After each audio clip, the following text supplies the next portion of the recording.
as we walk through this process, that you're fearfully and wonderfully made. You are knit together in your mother's womb, that He knew you then and He knew what you would be. It's like that seed I was talking about the other day. Within that seed, bound up in that seed, is the actuality of that seed. In that tiny mustard seed is a tree. Here you are. Everything that is within you is there. It is there in the beginning. He's created it in you. He's woven into you, and that's what He's made you to be. To form you, to walk through this world, to be a spokesman for Him, to be His representative on this earth at every stage of life.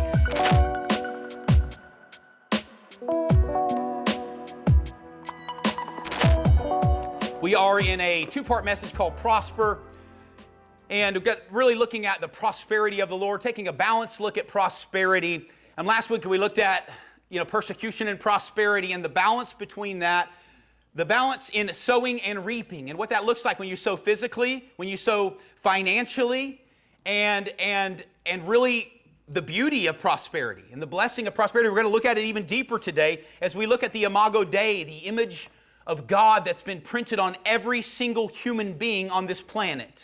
And the prosperity in that, the beauty in that we are made in God's image. And so today's message is entitled, Wonderfully Made. Wonderfully Made. And so we're going to be looking at the Imago Dei, the imprint of God, and what that is. What does it mean to be made in His image? And how do we differ from the animal kingdom? How do we differ from the rest of creation? And the Bible is very explicit in that. It tells us how we differentiate between animal and man. And that is the image of God. The image of the invisible God is printed on you.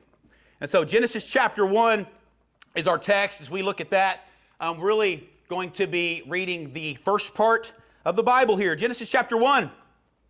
In the beginning.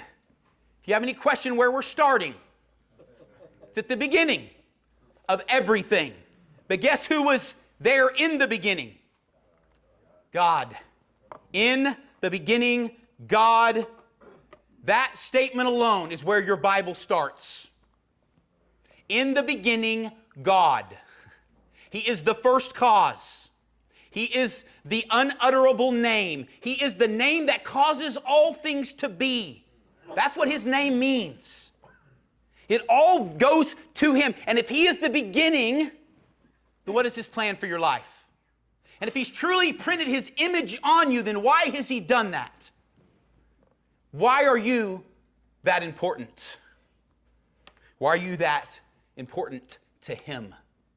That He would set you aside from the rest of creation. In the beginning, God created the heavens and the earth. And the earth was without form and void, and darkness was over the face of the deep. And the Spirit of God was hovering over the face of the waters. And God said, "Let there be light." And there was light. And God said, "Let there be light," and it was good. And God separated the light from the darkness. God called the light day, and darkness He called night. And God called the light day, and the darkness He called night. And there was evening, and there was morning, the first day. The Bible starts here at creation. As we look at creation, so if we're talking about what He deems the most important in all that's been created, I want you to think about creation for a minute. I love creating habitats. I love creating landscapes and things that make beauty. But really, we're just pretending. Really, we're just doing little pieces of what God has done. Because we get a fish tank, and there was a fish tank dragged into somebody's house here recently off property. I have a fish tank at my house. I got a largemouth bass in it that I caught out at the refuge. I've had cichlid in it, African cichlids. I've had puffers. I've had brackish tanks with eels, saltwater eels. I've had a lot of fun like creating habitats and rockscapes and seeing that eel like weave around inside the rock and then seeing the fish swim in their habitat with all their beauty. Man, I'm pretending. But I'm made in the image of God, and that's why I'm pretending. Because that's what God does. That's what he does. Now, he does it on a slightly larger scale because it's not a 50-gallon fish tank, it's an ocean full of beautiful life, of humpback whales and great white sharks and hammerheads and octopus and crustaceans and jellyfish and all their beauty. And in the deep sea, the animals that are down there. I mean, it's insane, the scape that God has created. Isn't it interesting that we want to do the same thing he does? We're like, man, that's beautiful. Let me try to recreate that. We just got a new animal in the house. It's a red factor sun conure. My wife is a blessed woman, by the way. If she wants something, God gives it to her, okay? Even if I don't want her to have it, okay? We're driving down the road one day. We see she's been talking about getting another bird, okay? We're driving down the road the other day. We see this large aviary, if you will, sucker's this big, you know, a big old bird cage basically on the side of the road. And she's like, and it's perfect. I can't drive by it. I can literally sell that sucker for $200 right now on eBay. So I pick it up, I put it in my car, thinking, oh, surely, you know. Well, then my wife gets contacted by somebody who found a $1,700 bird, $1,700 red factor sun conure, tropical bird. Flies into someone's backyard. They can't find the owner. Reach out to my wife and say, we can't take care of this bird. So now we have a bird flying around our freaking house at all points in times. But that's what we do. We try to, you go to the local zoo in Oklahoma City and they've got aviaries with all these really cool birds, and we try to like grab what God has done and recreate it in some way because we see what he's done and it's beautiful. And we're made in his image, and we tend to want to do the things he does. I love hiking in the mountains.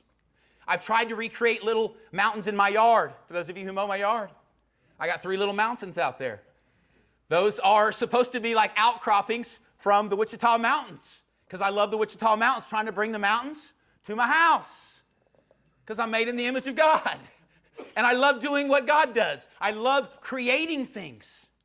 I love building things. I love looking back at something, escape that I've made, and loving that. And so that's what happens in verse 6, really through 24. You're going to see that. You're going to see, first of all, 11 through 13. It's going to talk about the beautiful flowers, the landscape. It's another thing I love to do. That's okay. That's all right. You can do that, men. You can enjoy planting flowers and plants and shrubbery. I worked in landscape for the longest time. I love cactus and succulents and those types of things. That's right, I do. And I'm a man, and I like succulents and flowers. Y'all be all right. I love recreating those things, but that's that whole first part there is the earth and the plant-yielding seeds and the flowers and the plants and the beauty that we have. How terrible would it be if none of that existed? It's the reason we have these Instagram shots and Instagrammable moments. Here I am in front of a waterfall, yay. Here I'm at the beach, yay. We're creating, because we want to go to these places. We want to recreate those. We want to get away to something beautiful. God did that. God did all that. And that's why we were without excuse when we look at the heavens. He says we're without excuse. We're looking at the heavens and we see that the invisible attributes are plainly seen in creation. And so we see that the flowers, the vegetation is created. Then we see, I believe it's going to be, the earth is being formed. We see that in the verses 6 through 8. And then you're going to go back down to 14 through 19. You're going to see all the constellations, all of the stars, all of the solar systems being created in that section. And the beauty that it is to postulate the galaxies, that planet Earth is positioned perfectly in our solar system. Perfectly. To look and explore the solar system with telescopes. Literally placed right in the right place. So that we could postulate the galaxy so that, as the Bible tells us in verse 14 through 19, so that we can know the times and the seasons. It's how the Magi found Jesus. Guess what they were following? A star. It's how they determined times and dates. God gave us these things to look at, to sit out under the stars and to look and postulate and the galaxies and to wonder why we're here, to look beyond ourselves. That's why it's there. Not so that our eyes are on earth, so that your eyes are up there and you realize that it's more than just this. He's given us the stars and the solar systems to look beyond. And we see that clearly in creation. We see that in verse 14 through 19. Then we see verse 20, like I already talked about, he creates the oceans and all within them, 20 through 23. Then 24 through 25, he creates the beasts of the field and all the creeping things on the ground. How amazing is it to drive through the refuge and see a tourist try to take a selfie with a buffalo? That's a beast. Leave it alone. God created that. It's a beast. But it's beautiful. It's amazing what God has created. When you read Solomon and you understand his wisdom in the book of Proverbs, you can really start to see the wisdom that he derives much is from animals. Just like the ant. Go to the ant, you slugger. Consider its ways. For it doesn't store up in barns, yet it has enough in season.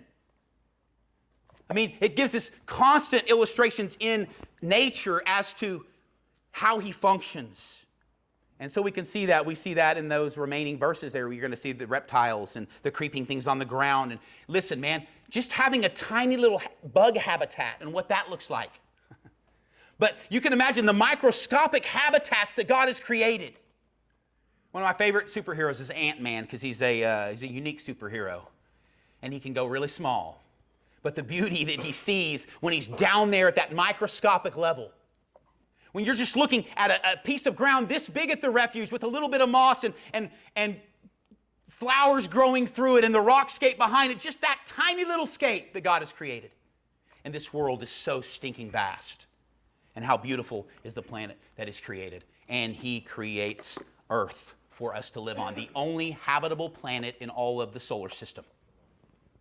It's the only one. And surprise, surprise, that's where we are. With an unimpeded view of the solar systems. To view outside of ourselves. With everything to look at that he's created. And for us to try to recreate in some small way. And that should tell you something. You ain't him. Oh, you are not him. It's a meme, by the way. Some of y'all, none of y'all got it. It's all right. You are not him. He creates all of it. And so,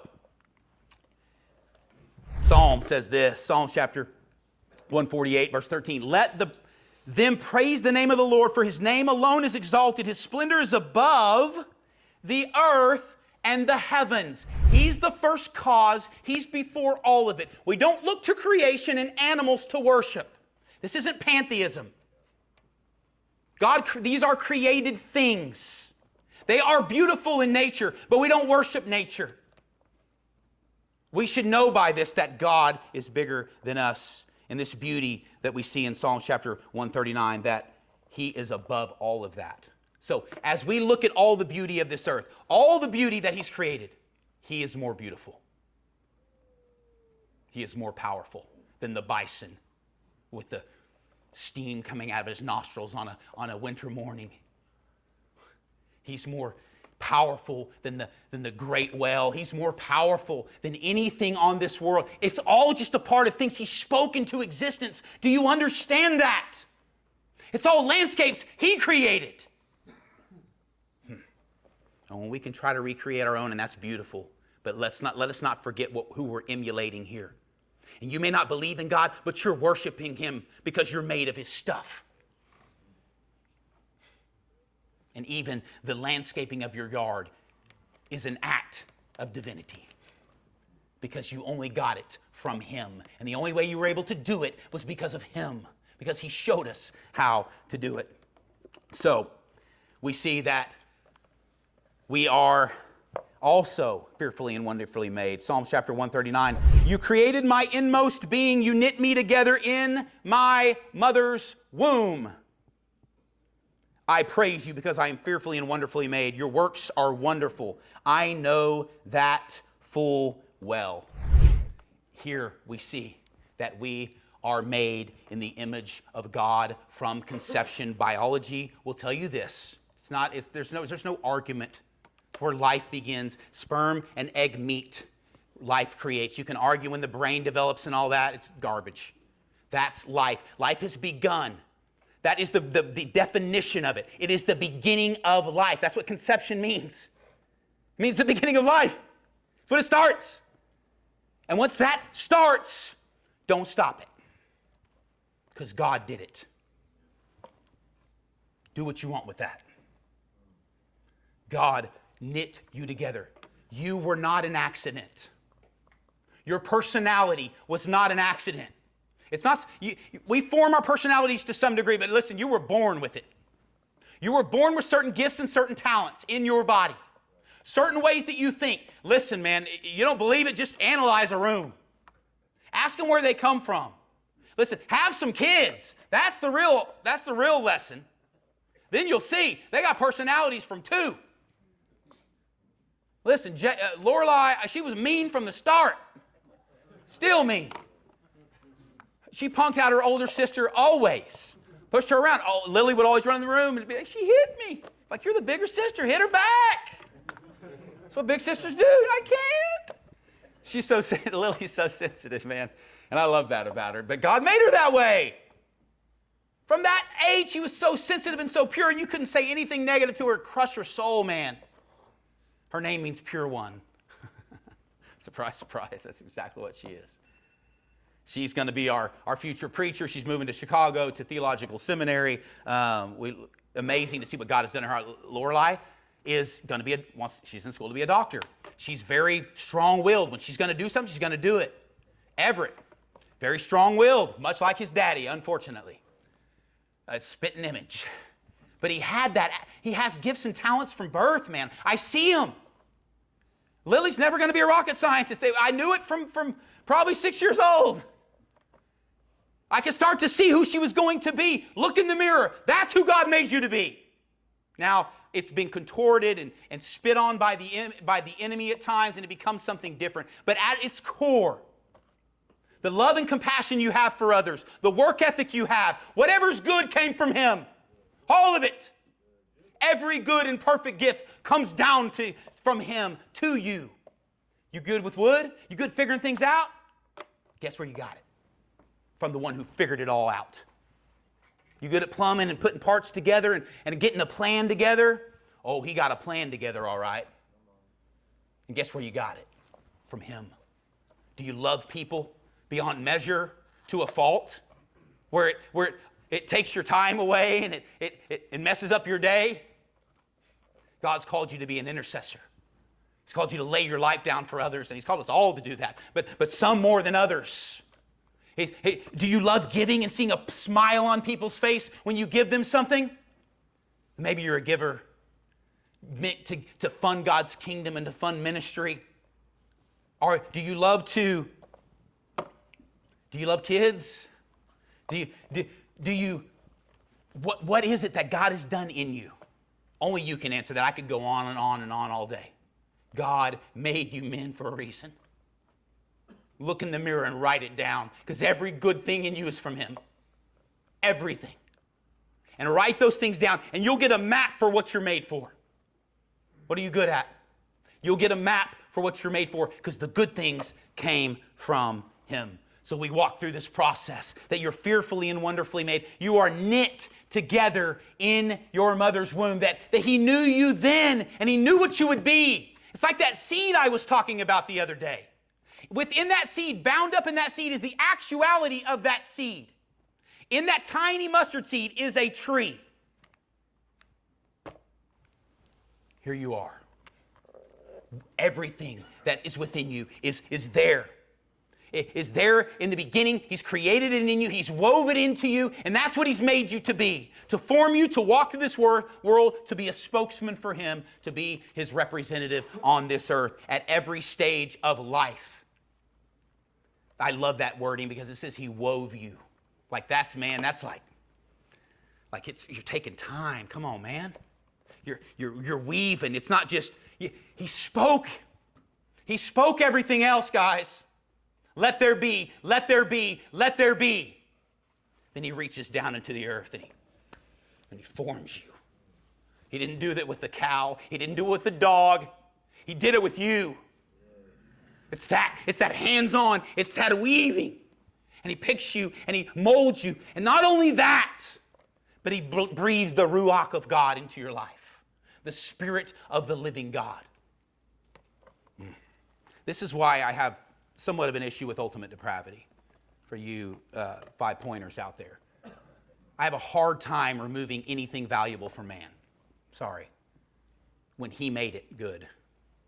I have a hard time believing that there's not something intrinsically good there that can still be redeemed. And I know it can be redeemed. I know that wording is not the best wording. But you get what I'm saying. It's the image of God.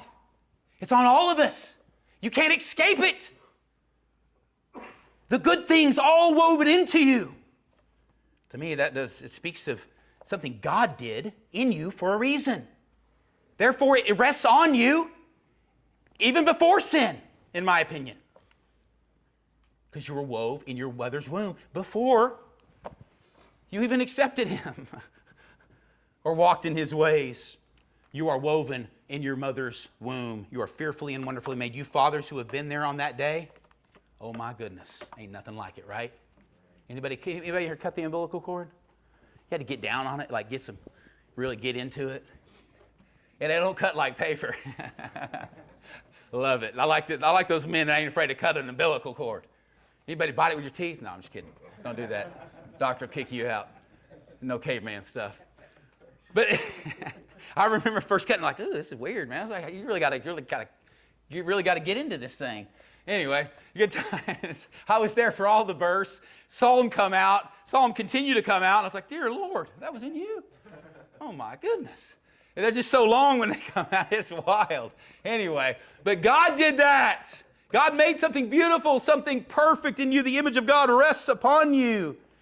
And then we begin to live life. We begin to miss the mark. We begin to sin, and decreation begins in our lives. So I want you to think about the design for a minute. Dennis Prager is a Jewish scholar in Judaism, and he says it like this, that if we're not mesmerized by the birth of an ant, then we'll never accept a miracle.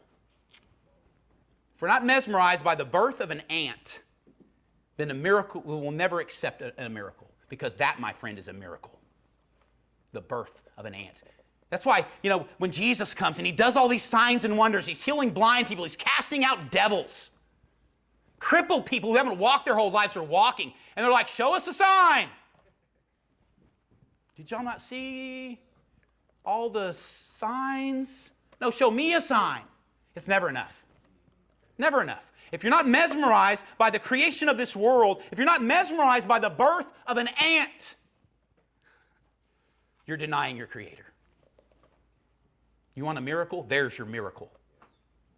Well, but there are much more miracles in God's design, in His thoughtful design. We're still trying to emulate the eye with a camera. We still can't capture what the eye can capture with a camera. We're still trying to do God's stuff. Trying our hardest. Can't accomplish it. You ever go to the mountains, you're like, click, click, post it, and you're like, man, that don't look like it. It just don't capture Alaska's majesty and beauty. But this does. Wonder why. Maybe because He wants you to capture some beauty.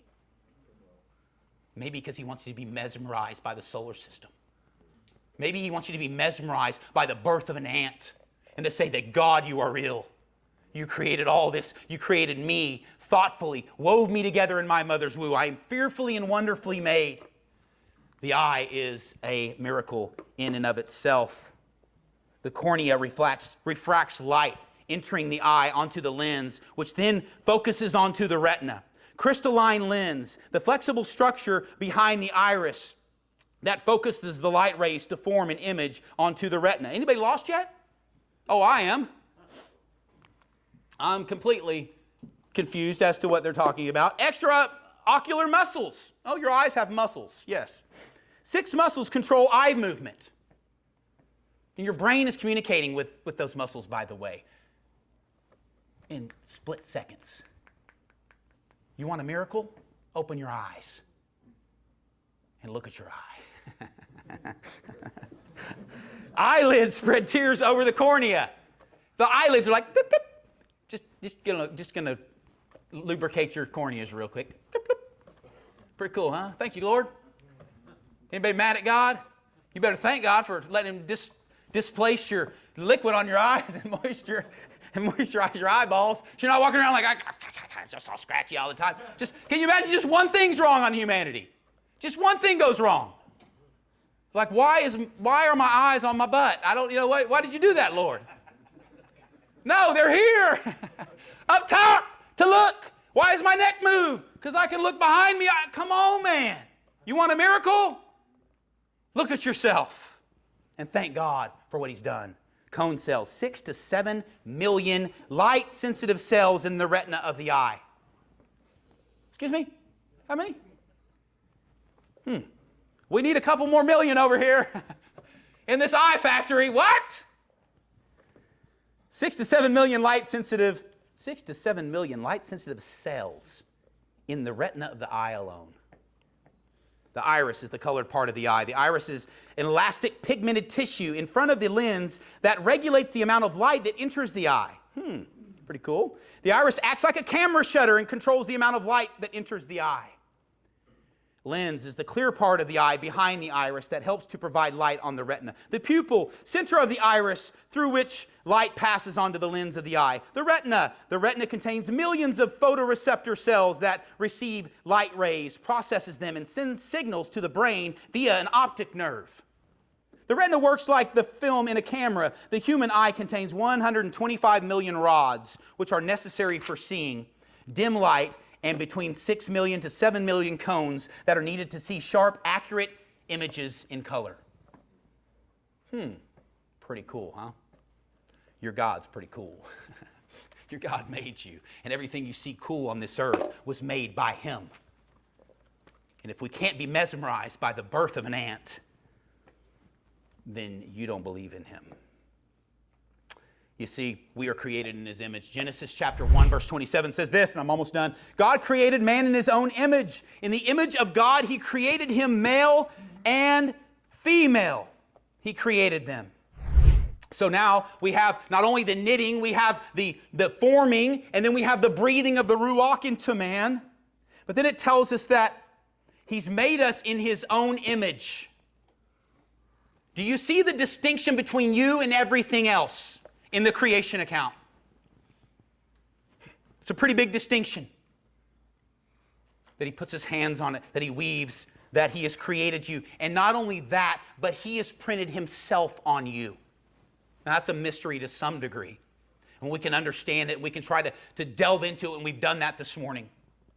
I believe it has a large amount to do with free will and the choice that man has to make decisions that were made in the image of God.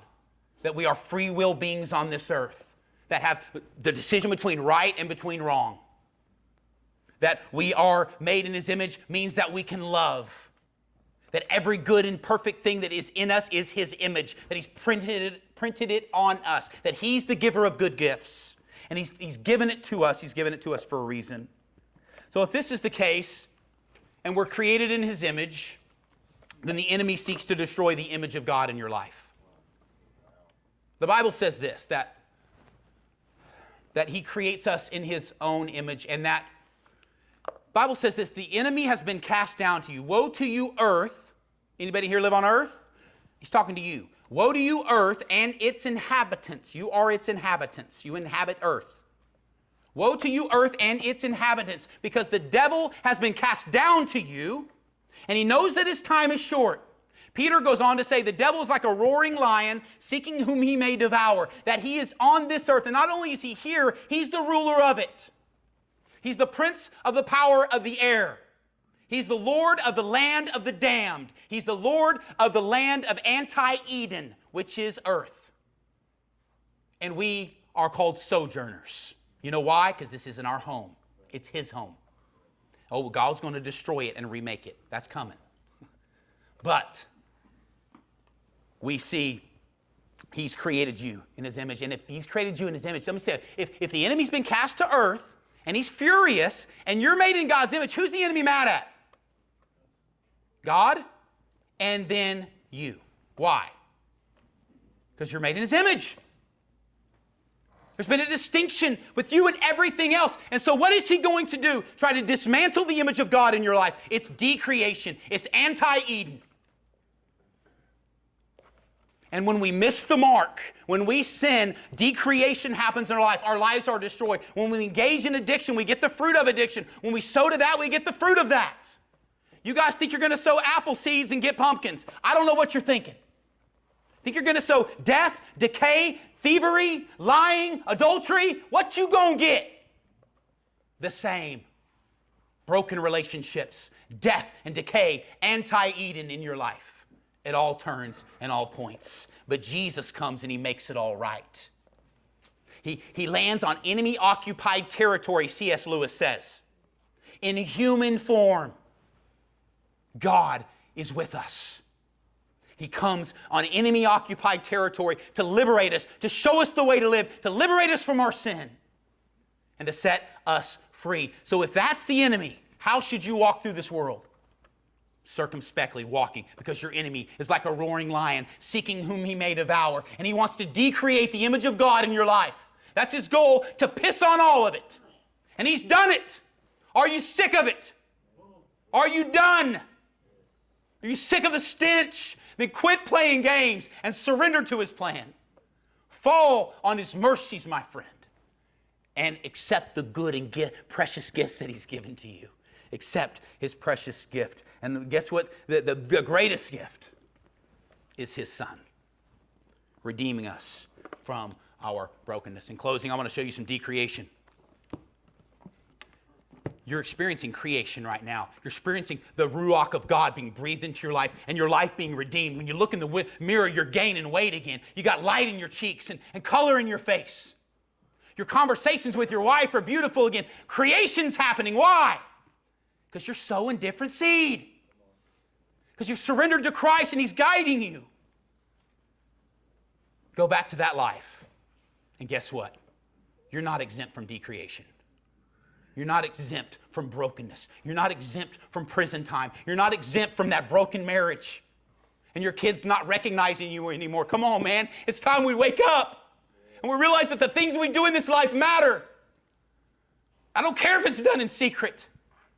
It dismantles your own soul. So we can see decreation happening all around us. Why? Because we've seen it in our own mirrors. We've seen ourselves decreated and broken down and whittled down by the enemy as he sees the beauty of God in you and he wants to trample all over it. My friend, the Lord will restore the years the locust has devoured. But you got to quit sowing bad seed. You got to quit sowing to death and decay and reaping that, sowing sin and getting death. You got to start sowing life and getting life. My friend, give it a shot. Fall in his mercies and see what he can do in you. Because my friend, I'm done seeing him trample on my brothers. I'm done seeing my brothers turned over to the streets. I'm done seeing them locked up in prison. And it's so simple, but we deceive ourselves. You lie to your own brain, men.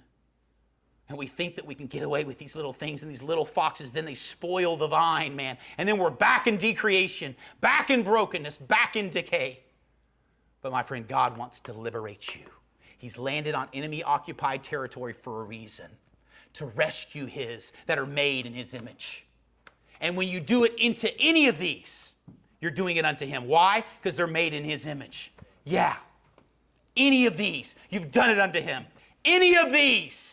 All humanity, black, yellow, red, and white, all humanity, rich and poor, all humanity, confused or not, insane or not, all humanity has the print of God on their lives. And when you bless man, you're blessing God because they're made in his image. When you forgive your brother, you, my friend, are engaging in the act of forgiveness because God has allowed you to. And you're engaging in that relationship with Christ because they are made in God's image.